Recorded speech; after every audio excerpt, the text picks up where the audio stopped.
19.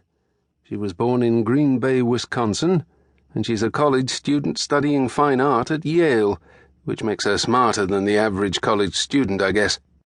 She was incredibly smart and sweet, and a good person. Was? Her body was found outside of Stratford, Maine, 4 days ago. I was silent for a moment. I'm sorry, Roberto.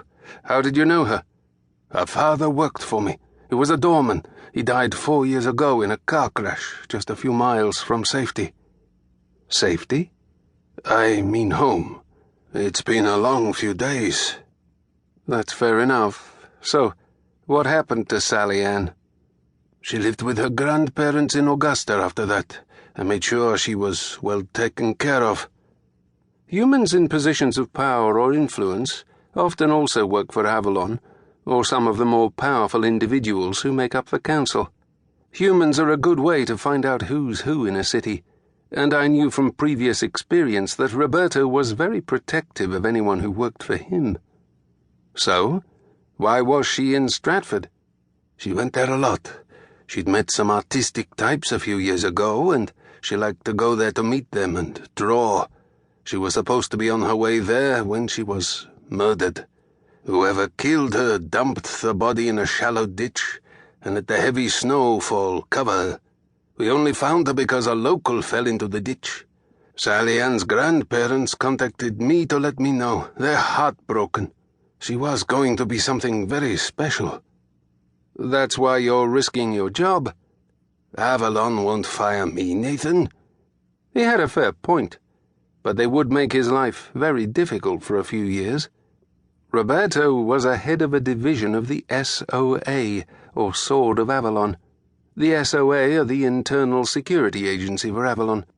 They're a mixture of an internal affairs department and the Secret Service. Here's the thing I don't understand, I said, sliding the picture of Sally Ann back into the envelope. Why me? You're more than capable of investigating this yourself. You'll see, he said. I promise all of your questions will be answered in Portland. Then put your foot down, because this whole thing is making me nervous.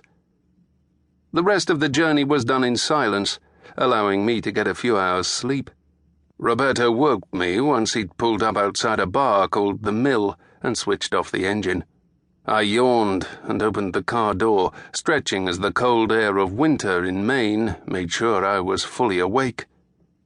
The snow had let up for the day, but it covered everything in an inch-thick layer of whiteness which crunched underfoot as I made my way around the car to join Roberto, who was waiting for me. In here, Roberto said as he pushed open the bar door. I glanced up at the sign that hung above the window and stepped inside.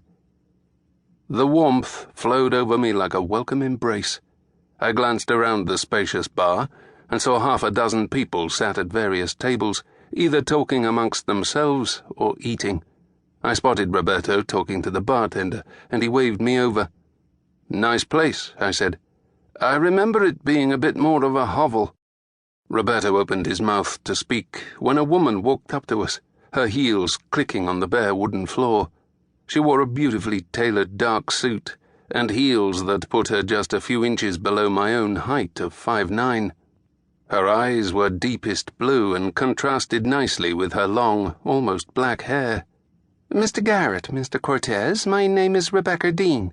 Please follow me," she said and turned to walk away. Her accent placed her from New York, but I thought I caught something else in there, a little Irish maybe.